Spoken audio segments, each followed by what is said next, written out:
여러분, 이 무기는요, 여러분 단순한 쇳덩어리가 아니죠. 이 무기란 것은 그 안에 이 무기를 만든 사람의 어떤 철학도 들어가 있고요. 그 다음에 이것이 더 나아가선 이 무기가 우리 안보에 도움이 되나, 이런 여러 가지 복잡한 이런 요소들이 들어가 있습니다. 이 해병대 공격 헬기 이 사업은요, 어쩌면 해병대가 이 대한민국 국방의 효율한 이름 아래 무엇을 포기하고 무엇을 선택했는지를 보여주는 그런 하나의 전형적인 사례일지도 모른다.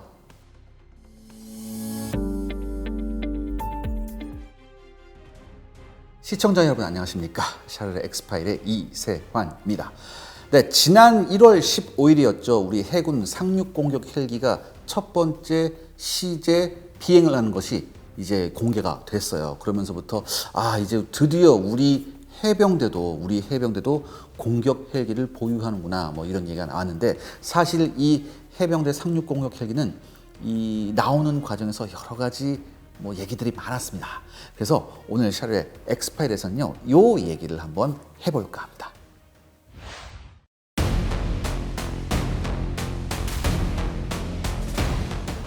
그러니까 이거예요. 일단은 여러분들, 우리 해병대가 규모는 세계 2위입니다. 미 해병대 다음에 우리나라예요. 해병대를 2개 사단이나 보유하고 있는 국가가 없어요. 그런데 이 규모에 비해서 특히 헬기 작전 능력이 조금 떨어져요. 왜냐하면 여러분들, 이게 무슨 얘기냐. 야, 해병대는 무슨 LST나 뭐 이런 거 상륙 돌격차 타고 이렇게 막 상륙하는 애들 아니요? 이거는 옛날 개념이죠. 더군다나 여러분, 우리가 어때요? 서북 5도 섬이 있잖아요. 우리 서북 5도 섬에 북한군 애들이 여기에 기습 침투를 할 수도 있어요. 그렇기 때문에 우리 해병대의 역할이 뭐냐면, 만약에 북한군이 기습 침투를 해서 섬이 점령당하면 이걸 신속히 탈환 작전을 해야 돼요. 그런데 배 타고 가겠어? 가장 좋은 건 뭡니까? 헬기로 빨리 가야지. 더군다나 유사시에 얘네가 서북도서를 점령하기 전에 우리가 역으로 뭐예요? 강습 상륙을 해서 북한의 주요 시설들을 점령하는 그런 작전도 우리 해병대가 해야 합니다. 그렇기 때문에 필요한 게 뭐였냐? 헬기 세력이에요. 그런데 사실 해병대가 좀 서러움 많이 받았잖아요. 항상 뒷전이잖아. 그래서 해병대를 위한 헬기 기동 부대가 없었어요.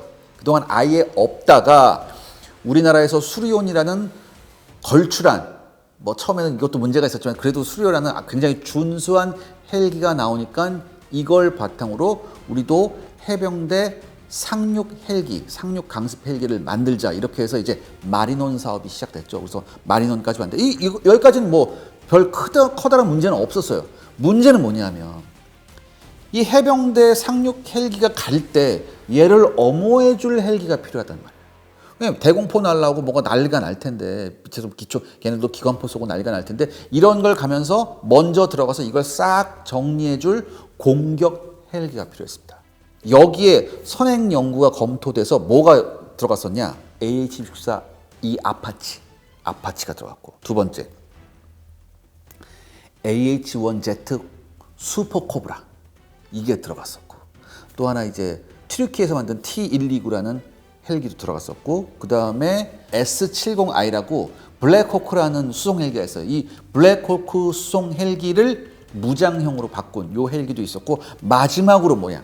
해병대 상륙 헬기가 뭐예요? 상륙 기동 헬기가 마리논이었죠. 이 마리논을 무장화시킨 마리논 무장형, 요렇게 이제 선택이 돼서 기종이 검토가 됩니다. 그런데 문제는 뭐였냐? 기종이 굉장히 많잖아요. 기종이 굉장히 많은데, 사실 실질적으로 작전을 수행해야 하는 해병대는 AH-1Z 슈퍼코브라를 원했어요. 왜? 미 해병대도 쓰고 있었거든. 그리고 미 해병대가 이걸 쓰면서 실전 경험을 하면서 이게 성능이 증명이 됐었거든요. 그래서 이거를 들여오고 싶어 했죠, 해병대는. 근데 여러분 아시나요? 항상 해병대 예산이 제일 적어요, 우리나라에서. 해병대 예산이 제일 적고, 이게 굉장히 고가입니다. 이게 너무 비싼데, 해병대가 요구하는 바를 모르는 건 아니지만 이게 너무 비싸다. 그래서 어떻게? 가장 합리적인 방법은 해병대 상륙 기동 헬기엔 마리논을 무장화시키는 거다. 이게 가장 합리적이라고 해서 이제 발표가 돼버렸죠. 이걸로 간다. 선정이 돼버렸어요. 그러니까 처음에는 뭐 AH-1Z로 간다라고 했다가 다시 뭐 이렇게 왔다 갔다 결국은 이제 이걸로 갔죠. 이걸로 갔는데 그러면서 마리논에 대한 비판이 사실 굉장히 많았었습니다. 왜? 여러분 이 AH-64 이 아파치나 코브라 같은 헬기는 처음부터 뭘로 나왔어요? 공격 헬기로 나왔잖아요. 그렇기 때문에 정면에서 보면 실루엣이 조금 얄쌍하고요. 이제 무장도 많이 달 수 있고 공격 전용 헬기니까 기동성도 훨씬 신경 써서 엔진 배치도 하고 엔진도 강력해요. 그래서 이런 걸로 했는데 이 마리논 무장형 같은 경우에는 여러분 생각해 보세요. 이게 원래 뭐예요? 수송 헬기잖아요. 수송 헬기에다가 스터브 윙, 그러니까 날개를 조그만 걸 달아서 그 밑에 이제 무장을 이제 탑재시킨 거죠. 주렁주렁 탑재시킨 건데 이게 아무래도 공격 전용 헬기가 아니라 수송 전용 헬기이기 때문에 아무래도 뭐가 힘들어요? 기동성에서 조금 좀 딸려요. 체급이 무겁잖아요. 일단 무겁잖아요. 그 다음에 쓸데없는 공간도 좀 많고 뒤에 캐빈도 있고 하니까 그 다음에 또 뭐냐 공격 전용 헬기가 찌개가 얄쌍하지가 않아요. 둥그렇잖아요. 어떤 수송 헬기 기반이니까. 그렇기 때문에 이제 여러 가지 비판한 말들이 많았었죠. 말들이 많았었고 그러니까 그게 가장 큰 포인트였어요.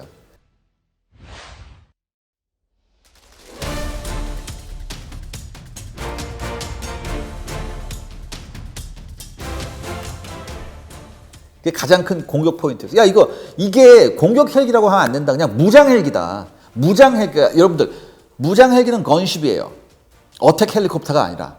그러니까 수송 헬기에다가 무장을 달아서 그냥 아쉬운 대로 쓸 수 있는 게 무장 헬기거든.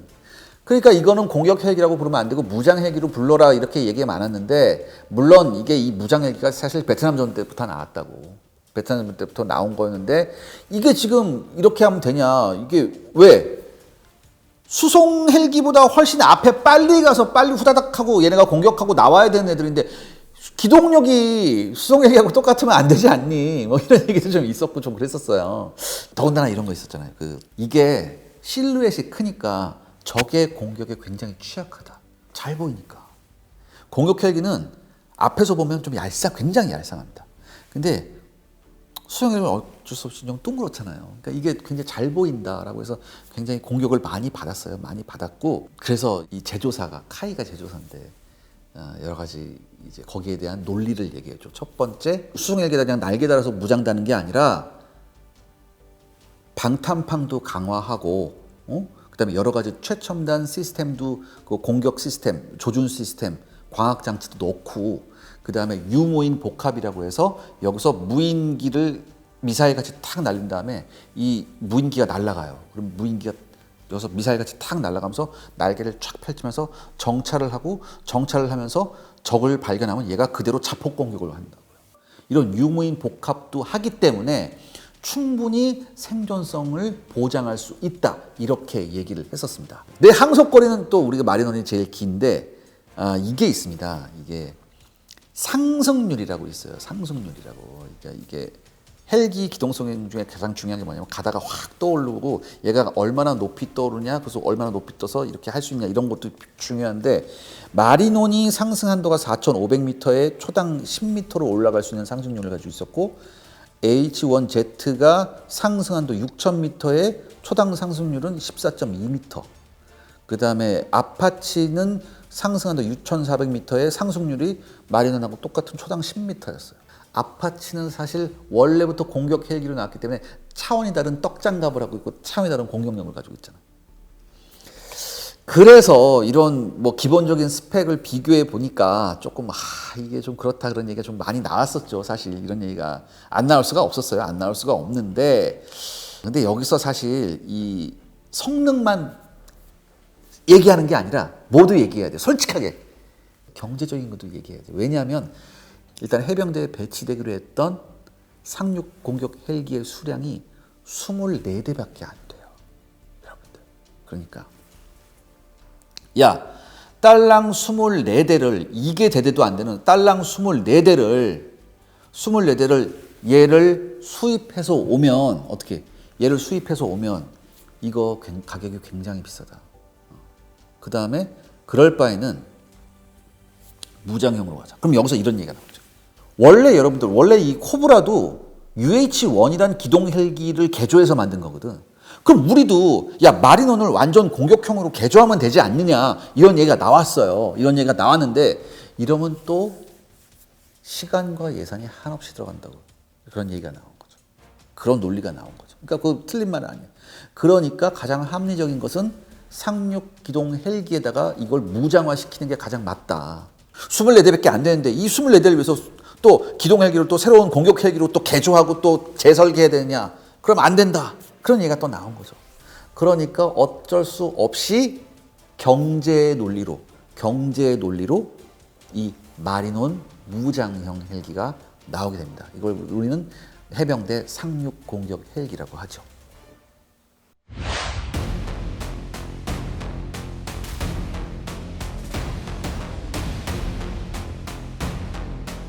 MAH라고 하죠. 마리논 어택 헬리콥터라고 해서 MAH라고 하는데 수송용 헬기다 보니까 기관포 팩이 없잖아. 그러니까 기관포를 어떻게 우리 미르온 전에 했었죠. LAH 그거 같이 밑에 기관포 팩을 달았어요. 그리고 미르온에 사용되었던 여러 가지 무장 시스템을 그다음에 항전 시스템, 공격 시스템을 이 마리논으로 이식하게 됩니다. 그래서 옆에 그다음에 헬기는 옆에 달린 날개는 비행하고는 아무 상관없는 거예요. 이걸 스터브 윙이라고 하거든요. 스터브 윙은 순전히 뭐예요? 무장을 탑재하기 위한 날개예요. 이 스터브 윙을 달아서 6개의 하드 포인트를 달아서 여기다 뭐예요? 로켓포, 그다음에 대전차 미사일, 그다음에 제가 아까 말씀드린 유무인 복합 이 장치 요걸 이제 다는 거죠. 한마디로 공격 시스템은 우리 LAH에 있는 공격 시스템을 그대로 이식하고 그 다음에 스터브윙을 달아서 여기에 다른 대전차 미사일이나 로켓탄 같은 무장을 단다. 그래서 전형적인 무장 헬기 형태를 띠고 있는 게 바로 MAH입니다. 이게 장점이 없는 건 아니에요. 일단 마리논하고 부품 공통이 많기 때문에 플랫폼이 같기 때문에 교육 정비 그 다음에 물류 효율을 극대화할 수 있죠. 이렇게 되면 그러니까 굉장히 합리적으로 운용할 수가 있다. 그리고 마리논하고 똑같기 때문에 독도급 상륙하면서 충분히 운용이 가능하죠. 어차피 같은 사이즈의 헬기니까. 그리고 그래도 공격 헬기이기 때문에 여러 군데에다가 방어력을 강화하는 조치는 했습니다. 그래서 뭐 이렇게 완전히 뭐 이렇게 수송 헬리콥터 정도의 방어력은 아니에요. 그래서 총 24대 정도를 확보하기 위해서 이 예산 규모가 1조 6천억이거든요. 근데 여러분 생각해 보세요.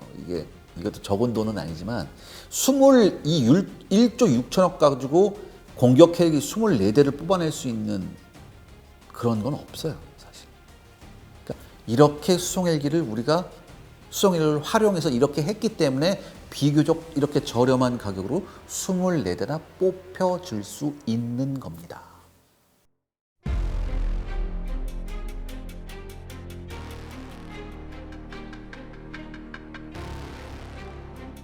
우리가 북한에 들어가는 모든 부대는 거의 여러분의 80%는 뭘 타고 간다? 헬기를 타고 가게 되어 있습니다. 신속 전개군이에요. 해병대도 그걸 담당해야 되거든요. 특히 북한 해안에 있는 주요 해군 기지에 우리 해병대 병력이 헬기 타고 신속하게 정리해서 다 정리해야 돼요. 그렇기 때문에 공격 헬기가 24대, 최소 24대가 필요한 거예요. 사실 육군도 아파치가 36대 정도잖아요.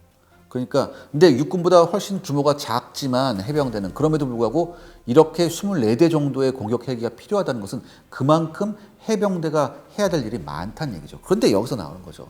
그렇다면 해병대는 가장 터프한 작전을 실시해야 하는데 가장 터프한 작전을 실시하는 부대한테 과연 제대로 된 공격 헬기가 아니라 이런 무장형 헬기를 줘야 되느냐, 이런 이제 얘기가 나온 거기 때문에 논란이 되는 거예요, 사실. 우리가 예산 쓰는 게 육해군 여기에 다 쓰고 그나마 맨 마지막에 남는 걸로 해병대한테 쓰는 거예요. 그러니까 해병대 예산이 늘 예산의 허덕이죠. 굉장히 허덕이는데 불구하고 우리 해병대는 가장 터프한 작전을 맞춰야 돼요. 그러니까 터프한 작전을 해야 돼요. 터프한 작전을 해야 되는데 그렇다면 거기에 걸맞는 장비를 주세요 했는데 예산 순위에서 밀리다 보니까 이게 안 되는 거죠. 그럼 어떻게 해야 돼요? 가장 합리적인 방법을 찾아보자고 해서 이렇게 결정이 난 거죠. 사실 해병대 입장에서 보면 굉장히 아쉬운 결정일 수도 있습니다. 저 그거 100분 이해합니다. 100분 이해하는데 어쩔 수 없이 우리가 그러니까 저는 사실 해병대가 왜 이걸 이게 아니라 이제 H1Z를 바이퍼를 요구했는지는 알아요. 실전에서 검증됐고 생존성이나 이런 게 굉장히 우수해요. 굉장히 우수한 헬리콥터거든요. 근데 사실 이 H1Z 같은 경우에는 이제 단종 얘기도 나오고 막 그랬었거든요. 그래서 우리나라 그 예산을 집행하는 입장이나 이런 거에서는 조금 불안할 수도 있었어요. 그런데 왜냐하면 이게 단종이 되면 부품 수급이 굉장히 힘드니까. 그렇다면 육군과 똑같은 아파치를 사주면 안 됐을까 이런 생각도 한번 해보거든요. 왜냐하면 영국 해병대는 써요, 아파치를. 방염 처리해가지고 쓰거든요. 그런데도 불구하고 이렇게 갈 수밖에 없었던 것은 한정된 예산 때문에 그럴 수밖에 없었다. 돈이 문제예요. 어쩔 수 없어요. 그렇다면 전 이런 주문을 하고 싶어요. 오케이, 돈 때문에 이렇게 갔다면 어쩔 수 없다. 하지만 그렇다면 뭐예요? 이왕 이렇게 하는 거 생존성은 확실하게 보장을 할 수 있어야 한다. 그렇다고 해서 그냥 우리 돈 없으니까 그냥 대충 이런 거 써. 이렇게 하면은 쓰는 입장에서는 어떤 생각이 들겠어요? 쓰는 해병대 입장에서는 야, 왜 이러지? 이런 생각 안 들겠어요? 그러니까 오케이, 경제 논리로 어쩔 수 없이 이렇게 간다면은 그건 이해하겠지만 그러면 적어도 실전에 들어가서 걱정은 없어야 되지 않냐. 실사용자를 설득 못하는 장비를 주고서 이렇게 써라고 하면 누가 그걸 이해하겠어요. 그러면 안 되잖아요. 물론 이런 이유 때문에 제조사인 카이도 굉장히 여러 가지 노력을 많이 했습니다. 그래서 여러분들 제가 말씀드렸죠. 이 LAH에 들어가 있는 이 공격 시스템이나 항법 시스템 이런 시스템이 굉장히 좋아요. 그래서 이 시스템을 그대로 옮겨놔서 공격력만큼은 굉장히 업그레이드를 했죠. 그리고 이제 제가 또 말씀드리지만 이 방어력도 굉장히 신경을 많이 썼어요. 그런데 이제 기동력은 조금 여러 가지 기동력은 여전히 부족하다는 얘기가 많죠. 여전히 부족하다는 얘기가 많기 때문에 이런 논란은 계속해서 나올 수 있습니다. 하지만 이것도 한번 생각해 봐야 되죠. 우리가 첫 번부터 첫 술에 배부를 수는 없습니다. 우리가 왜 헬기를 처음 만들었어요. 수송 헬기를 처음 만들었었고 우리는 그동안 수송 헬기 처음 만드는데 무슨 공격 헬기를 만들어요. 공격 헬기도 우리가 뭡니까? 경무장 헬기 처음 만든 거예요. 본격적인 하이엔드 공격 헬기는 우리가 만들어 본 적이 한 번도 없단 말이에요. 그러니까 어떻게 해요? 우리가 단계적으로 갈 수밖에 없죠. 단계적으로 갈 수밖에 없기 때문에 어떻게 보면 이 MAH는 이 해병대 상륙 공격 헬기는 일종의 과도기적인 공격 헬기라고도 볼 수 있습니다. 과도기적인 무장 헬기로 볼 수 있어요. 그러니까 한 번에 점프가 안 되니까 이걸 거쳐서 가야 되죠. 이걸 거쳐서 가야 되는데 그럼에도 불구하고 이 과도기적인 장비를 해병대한테 줄 수밖에 없었다는 건 조금 서글프긴 합니다. 하지만 제조사인 카이는 이 해병대 상륙 공격 헬기를 그저 그런 헬기로 만든 건 아니에요. 해병대의 요구사항이 뭔지 분명히 알고 있기 때문에 해병대의 ROC가 있거든요. 요구사항, 작전 요구사항이 있거든요. 거기에 충실하게 맞춰서 모든 작전 요건을 충족하게끔 만들었습니다. 그래서 이제 계속해서 이제 지금 이 MAH가 전투 운영 능력 검증을 하고 있어서 2026년 하반기에는 완벽하게 이제 개발 완료를 선언하고 이 이후에는 이제 해병대한테 본격적으로 해병대 이제 공격 헬기 부대도 창설이 되고 이렇게 돼서 본격적으로 작전에 투입될 텐데 그렇게 되면은 일단은 해병대가 사용해 보면서 해병대도 여러 가지를 느낄 거예요. 그리고 여러분들 솔직하게 없는 것보단 낫잖아. 그렇잖아요. 없는 것보단 낫잖아.